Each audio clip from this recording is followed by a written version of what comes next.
Hello friends, James Corbett here, CorbettReport.com. I'm sure you've all heard about the Panama Papers by now, so I won't go into a great deal of elaboration about what they are or the basic background. If you do need that, well, you can flip to any mainstream source, website, newspaper, channel, what have you, and I'm sure they'll be all talking about it right now, and you'll have your fill very soon. So, suffice it to say, about a year ago, an anonymous source contacted the Süddeutsche Zeitung and submitted encrypted internal documents from Mossack Fonseca, a Panamanian law firm that sells anonymous offshore companies around the world. And these shell firms enable their owners to cover up their business dealings, no matter how shady. And this isn't just any leak, this is 2.6 terabytes of data. And just to put that in perspective, that's more than Cablegate and offshore leaks in Luxembourg and Swiss leaks combined many times over. It's a lot of data. Of course, you don't get to look at that data. This data has been provided, however, to around 400 journalists from more than 100 media organizations in over 80 countries that have taken part in a 12-month investigation tearing this data apart and reporting on it, and they've coordinated their reporting, so they're now all reporting on it at the same time. And The Guardian and the BBC and Le Monde and La Nation and all of these other papers and news outlets around the world. So we're starting to see some of that reporting spilling out. And of course, you can go to Süddeutsche Zeitung's page about this, and I'll put the link, of course, in the show notes. You can go and take a look. And probably the first story that a lot of people will see is this story about Iceland, where the Prime Minister has been under fire for his shady business dealings as a result of this, and is now facing calls to resign, although apparently the latest is that he has rejected those calls, but still obviously a developing story. And after you go to the Süddeutsche Zeitung site, where they have all of the latest information and the different reports that are going on, you can go to the ICIJ site, the International Consortium of Investigative Journalists, which was the organization that the Süddeutsche Zeitung turned to when they started receiving this data. And this is the organization that's coordinated these 400 journalists and provided them with the data. But of course, again, not provided you with the data. You can't see these documents, but the newspapers are reporting on them, so trust them. So you can go to the ICIJ site, and they have a big write-up on this, and handy-dandy infographics showing which foreign country leaders have been implicated, either directly or by association, and we'll come back to that in a moment.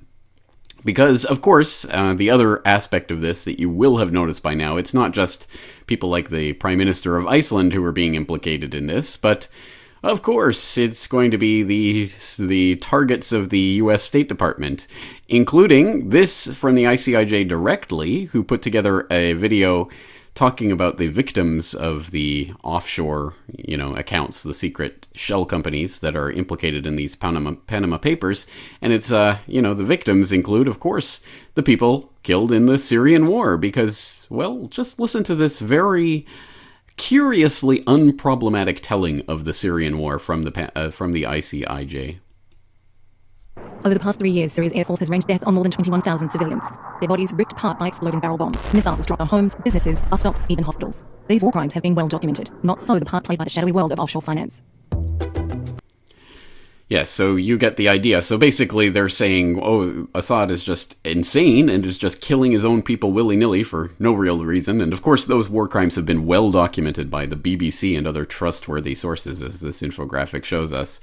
And they're, of course, going to go on and say, well, yes, but this is enabled because Assad is using these offshore accounts to funnel his money. Well, technically it's cousins of Syrian President Bashar Assad, Rami and Hafez Makhlouf, who have been implicated in this. And if you want more information on how they've been implicated, you can click on this and read some more about this.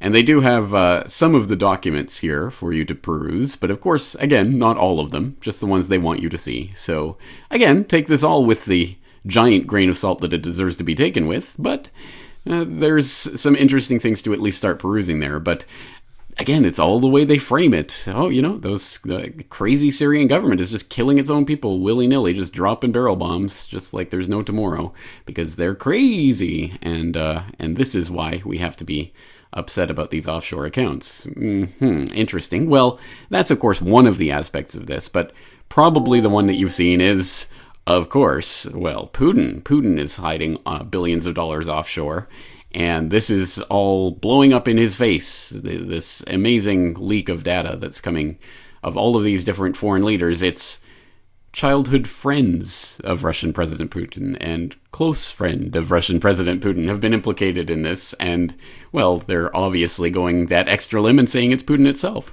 And the stupidest, most ridiculous example I found of this is from The Guardian. You have to see it to believe it. It is really nothing other than spooky music combined with some third-rate infographics. Listen to that. Oh, it's the St. Petersburg House of Music. Are you afraid? Look at these dastardly terrorists. And then the James Bond music kicks in. Oh, the plot is thickening now. Listen to the music.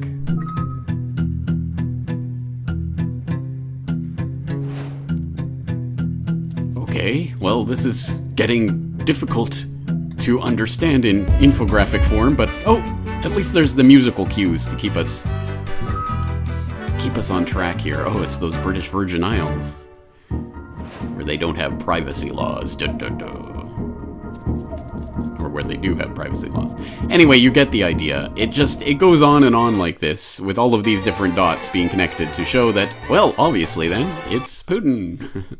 And all of the reporting that tries to connect Putin to this is, well, curiously, perhaps not so curiously, inept in the way that it portrays this.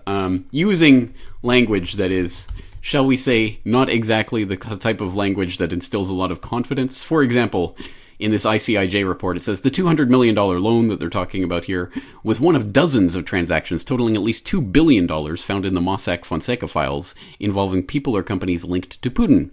They formed part of a Bank Russia enterprise that gained indirect influence over a major shareholder in Russia's biggest truck maker and amassed secret stakes in a key Russian media property.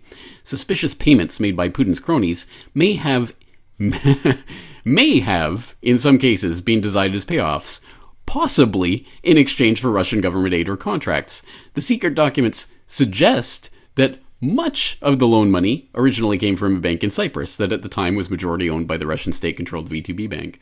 It goes on like this for some time, with all of these perhaps and may-haves and suggests and possiblys that, again, shows that there is no there, at least no smoking gun like they're trying to portray this as. So if you've smelled a bit of propaganda in the way that this is being covered, well, congratulations, I think you're right, and you don't have to go very far to dig around to see why this is happening in this way, why it seems Assad and Gaddafi and Putin and people like this are being outed as these front company using henchmen. Well, who is the ICIJ? Well, if you click on the About, you get to the page where you find out what they do and who they are and blah, blah, blah. Our supporters, recent ICIJ funders include, Open Society Foundation. Where have I heard of that before? The Ford Foundation. Waterloo. All of these wonderful foundations are supporting the work of this, and it just so happens that they're targets, the people that they've found the goods on are either directly in the crosshairs of the State Department, or people that are really just collateral damage to the State Department, or people that they might just want to hold something over.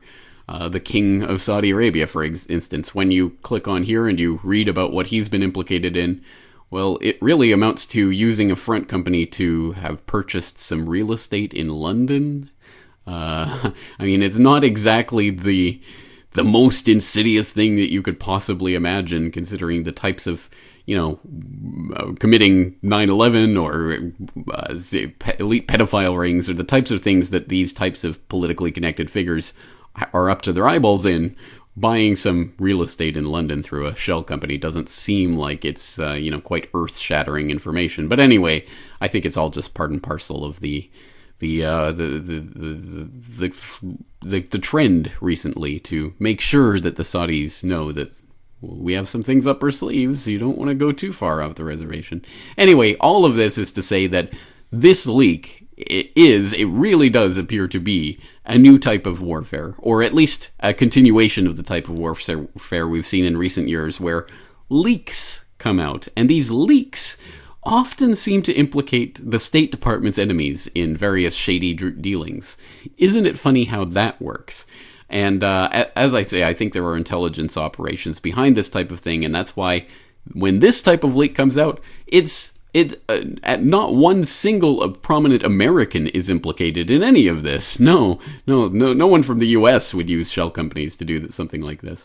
It is patently ridiculous. And as one commenter on one of the anti-Putin propaganda stories that I saw today said, Putin did it the wrong way. If he just changed his name to Clinton and started a foundation, he could do this quite easily.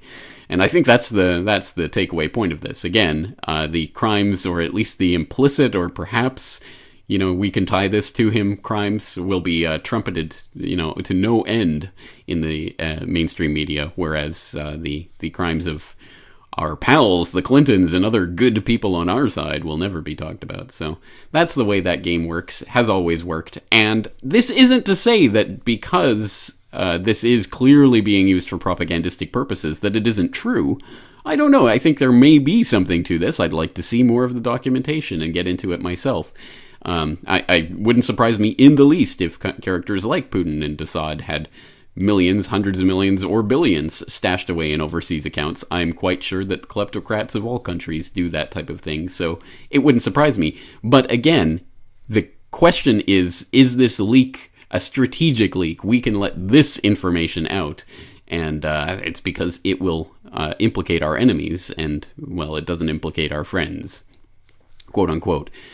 Anyway, another thing that leapt out to me in all of this is from this ICIJ reporting. They just happen to note near the very, very, very bottom of their overview of this, Mossack Fonseca's home country, Panama, has refused to embrace a plan for worldwide exchange of information about bank accounts out of concern that its offshore industry could be left at a competitive disadvantage.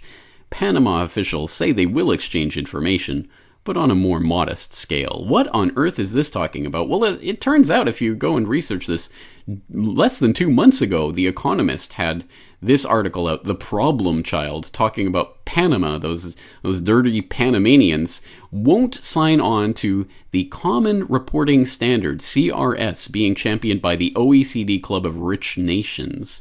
And when you look at that, and I will throw the link into the show notes to the CRS, it is a global agreement that the OECD is working on and trying to pass around. It is a model piece of legislation that different countries can use to talk about automatic exchange of financial account information to improve international tax compliance, which all sounds well and good because they're trying to get those dirty tax evaders. But until you find out, it means the sharing of personal individual bank account information amongst the OECD nations.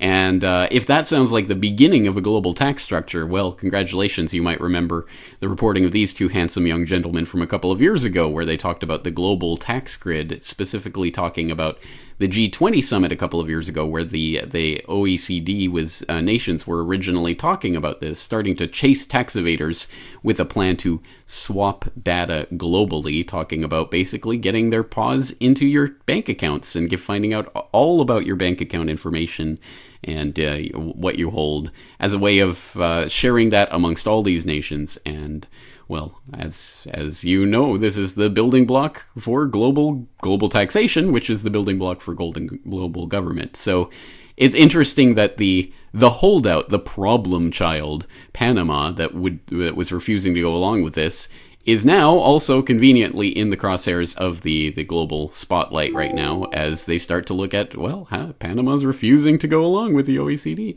So there's a lot of different propaganda narratives that pile on to this. And I think it's important for us to understand that just because something is a leak, even if that information is true, it doesn't mean that it's telling you the whole truth. And getting a partial truth or a manipulated truth or a truth that is allowed to come out because that's the acceptable truth can be just as damaging as an outright lie. Perhaps even more so. So that's the future of warfare right now. This is the new type of intelligence warfare that's being waged right now, strategic leaks. And I think perhaps the best thing that we could hope for right now is if there is a retaliation, a response in kind by Russia or Syria or whoever might have goods on people in the West, if we start to see some leaks coming out of people in the US and Britain, I would love to see the kleptocrats tearing each other down across country lines. Unfortunately, I'm not going to hold my breath and wait for that to happen, but at any rate, that's my initial take on this Panama Papers. I'd be interested to hear your take. If you guys have dug up any more nuggets on this, any interesting leads, any interesting stories you've seen, please do leave them in the comments. I'd be interested to see them. And let's keep learning our way forward. Once again, James Corbett, CorbettReport.com.